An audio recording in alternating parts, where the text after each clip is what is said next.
I don't remember a time before Milo. He was this scruffy little terrier mix we got when I was about 10. Mostly poodle, I think, with something wiry and stubborn mixed in. His fur curled in uneven patches no matter how often I brushed it, and he had this habit of following me everywhere like I might vanish if he lost sight of me. I loved him immediately. Mum didn't. She never outright refused when we got him, but she never really accepted him either.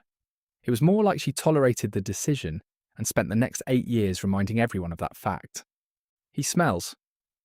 He's underfoot. Why is he on the couch? Why is he in the kitchen? That one came up a lot. Milo liked to be wherever people were, which usually meant drifting toward the kitchen when something was happening. Mum would notice instantly. Out, she'd say, sharp and immediate. Dogs don't belong in here. If I was home, I'd guide him out gently. If I wasn't, she'd just shut the door on him. Sometimes for a little while, sometimes for hours. I'd get back from school or work and find him waiting by the back door, tail wagging like he'd just had the best day of his life, instead of being shut out of it. Why was he outside? I'd ask. He likes it, she'd say.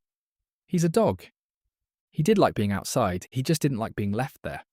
As I got older, I started taking over more of his care. Not because anyone asked me to. It was just easier than arguing. I bought his food with my own money, booked his vet appointments, made sure he got walked, made sure the backyard was spotless so there was nothing for Mum to complain about, which she still did. Dog food is expensive, she'd say, watching me pour it into his bowl. I pay for it, I'd remind her. That's not the point. It was never the point. The point, apparently, was that Milo existed in her space, and she didn't like it. So I adapted, cleaned the yard every day, sometimes twice, kept him out of rooms she didn't want him in, made everything as easy as possible. Milo never changed. He still followed me everywhere, still tried to sleep on my bed whenever he could, still looked at me like I was the centre of his world, which, to him, I probably was. I always planned to move out when I turned 18. Nothing dramatic, just leave, find a place, start my own life properly. The only thing I never questioned was Milo. I'm taking him, I said one evening, like it was the most obvious thing in the world. Mum barely looked up. Good, she said. One less thing to deal with. That should have felt like a win. It didn't, but it made things clear. My new place wasn't anything special. Small unit, thin walls, just enough space. But it allowed dogs, that was enough. Milo settled in faster than I did. Within days, he'd figured out every corner, every routine. He moved around freely, slept where he wanted, followed me without ever getting shut out of anything. For the first time, he didn't hesitate before walking into a room. He just belonged. I didn't think much about the house after that.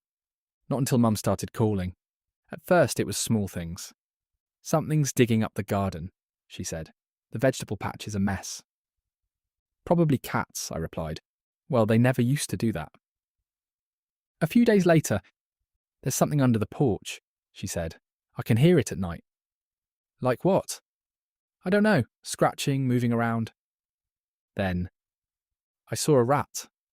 That one, she said quietly. They've never been an issue before. I didn't say anything. I didn't need to. A couple of weeks later, she called again. This time she didn't dance around it. Can you bring Milo over? She asked. I paused. For what? Well, just for a bit, she said. Things might settle if he's here. I leaned back slightly, thinking about it. No, I said. There was a silence on the other end. Then sharper this time. What do you mean, no? I mean, I'm not just bringing him over to fix things. You used to live here, she snapped. It's not a big deal. It is, I said. He lives with me now. Another pause. Longer. Then her tone shifted. Not angry anymore. Tight. They're digging up everything, she said. The thing under the house is making a mess. I had to call someone about the rats. I let her talk for once. I just need him here for a bit, she finished. I looked down at Milo stretched out beside me, completely relaxed. Then I said, I'll come over. Relief flooded her voice immediately. Good. For dinner, I added. She stopped. What? I'll come over for dinner, I said. With Milo. That's fine, she said quickly. That's not a problem. And he gets steak. Silence. Oh, you're joking. I'm not. That's ridiculous, she said. I'm not cooking steak for a dog. Then I'm not bringing him. Another pause.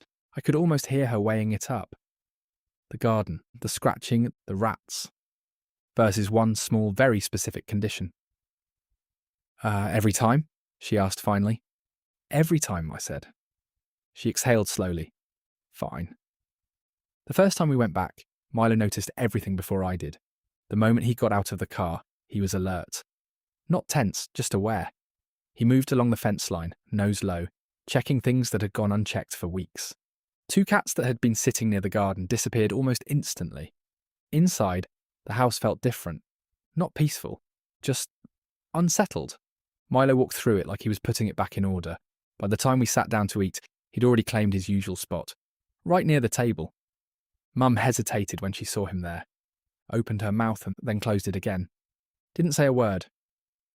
A few minutes later, she got up, went to the kitchen, and came back with a plate, cut pieces of steak. She set it down in front of him without comment. Milo looked at me first, and I nodded. He ate.